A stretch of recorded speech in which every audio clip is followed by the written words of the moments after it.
Hello everybody, it's TMOG 217. Welcome to a LEGO Star Wars set review. Taking a look at set number 75359, the 332nd Ahsoka's Clone Trooper Battle Pack. This is a set that released on August 1st of 2023, contains 108 pieces and 4 minifigures. So jumping right into things, we have a little side turret build, which is very simplistic. It's just a stud shooter on a stand tripod of sorts. Very simplistic build. You don't know how the stud shooter works, you just press down this little button here, boom, out fires a stud. Pretty simplistic, straightforward, nothing much else to say about that. Swamp Speeder though, I got a few things to say about this. I don't like the sizing of this. I get that the last time we got one was officially in 2014 with the Kashyyyk Troopers Battle Pack, and that one was a little bit more jagged around the edges compared to this one, but that one had something that this version doesn't, which is a movable hover thing, whatever that's called, because, you know, it's a swamp speeder. You know, in order for it to move around the swamp, you kind of need this back thing to move, and you can't. You really can't. It's kind of stuck in there. They've kind of cornered themselves by adding that clip piece and then just making the bottom part fixed in place, so it's just gonna go forward, I guess. And even doesn't do that either. It would have been nice if it would have had some anti-studs on the bottom there, make it a little bit above the ground a little bit. Normally it doesn't sets, but I guess not for this one. You do have some stud shooters at the front there. We already demonstrated how those work. You do have some panels at the front you can flip up or down. It's really up to you. You have some weapon storage clips on the side there, and 2 seats to fit 2 minifigures total. So to demonstrate for you guys, boom, weapon storage, and boom, we can just sit the figure like so. No controls whatsoever for this kind of thing. Not even a printed panel or even a antenna piece. Just sit that there and it just automatically goes, I guess. So cool, I guess, for something that just fits in the palm of your hand. In case you can't tell, I'm not a fan of this build.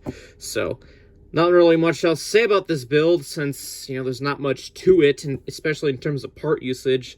For a battle pack, it's very slim pickings for part usage, I'm not kidding.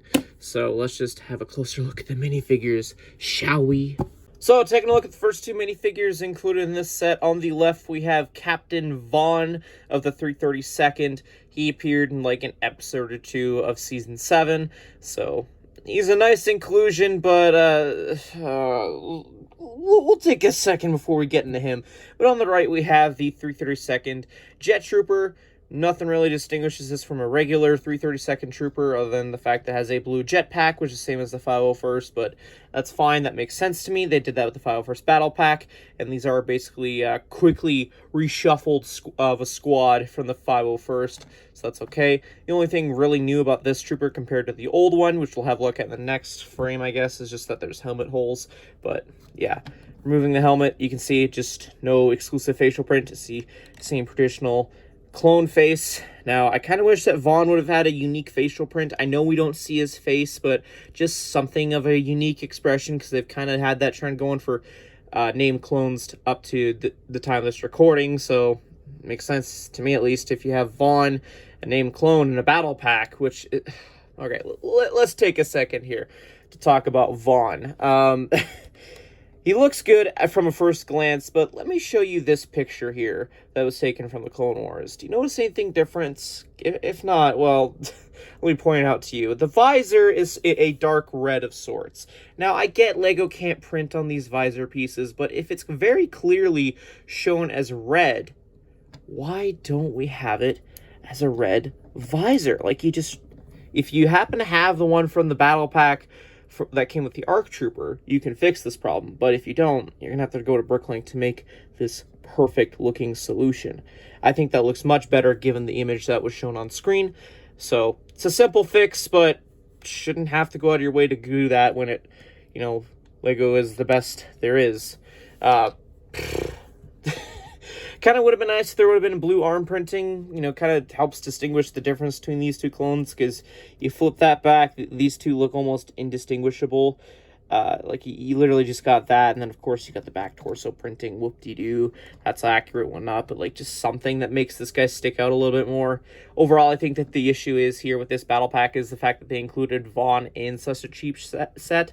When this is meant to be an army builder, there will be a lot of people having this figure floating around, and I do have an alternate solution for you guys. So give me one extra second, and I'll show you my alternate solution. If you by any chance are one of the few people who buy multiple of this set, and also have bought multiple of the 501st Specialist Troopers packs, you are obviously going to have some extra parts lying about because you probably want to use certain parts for this and that, butchering the figures from the Specialist pack. So if you're like me and have done that, you could take Vaughn's torso and take the Specialist Captain's legs, and you can make yourself a custom purist 501st Captain of sorts. That's a little bit of a reuse for the torso. Just want to give that a quick little shout out because I know some people are going to be wondering what the heck is used for the torso, like myself. So just wanted to throw that suggestion out there for you guys. Anyway, back to the main review. Taking a look at the last minifigure, you just have a regular 332nd Grunt Trooper, and just has a rifle instead. It's okay. Like I mentioned earlier, he does have helmet holes. That's the new thing about this battle pack, is that, hey, you get 3, maybe 4 different clones that you can army build with that, hey, have the updated helmet holes that, you know, you can customize with. Now, my main gripe, again, showing that image again, you do have what is known as floodlights. That was a piece that was introduced back in 2008 with the original Clone Wars sets. Now, I don't know why they stopped making them, but I think for the fact that they're trying to go for accuracy here, and if you're trying to make your more bang for your buck for a battle pack, trying to be a selling feature, and you have the Specialist battle pack that you're having to butcher to modify your clones, whatever, like, at least you can do is throw in some floodlights with this set for this clone, you know, because it just looks weird having a bunch of grunts with helmet holes. Like, that much I'll go far as to. Whatever. Anywho, comparing this to the original 332nd one that came in the AAT, you can kind of see the differences in the helmets. I think that there's a whole different helmet mold in terms of the shaping. I could be wrong, but anyway, you can kind of see the printing differences and whatnot. But pretty much basically the exact same as back in 2020, all things considered. So not much else to say about these minifigures, so let's have a look at what else is included in this set, shall we? Taking a quick look at the instructions, you have the wonderful... No, I'm just kidding. This is horrible rendition at the front here with the QR code if you want to build the set digitally, as if you need a QR code to build this hunk of junk. Ugh. Anywho, flipping it open tells you about paper bags that are eventually coming. Just thought they would have come out by now, but I guess not. Digital building instructions. Captain Vaughn as the progress bar, but you can't really tell the difference. Yeah. Simplistic build, simplistic instructions. Even a baby could assemble it in their sleep kind of build.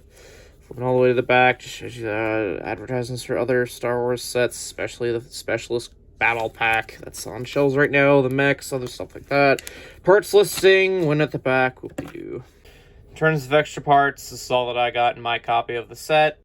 Overall, I'm not the biggest fan of this set as a whole. You got a really crappy build, which doesn't really use a whole lot of parts for you to try and turn it into something else. Like, I've seen a lot of people on YouTube try and take battle packs and turn it into some other vehicle. You can't really do that with the parts given for the Swamp Speeder, which is unfortunate.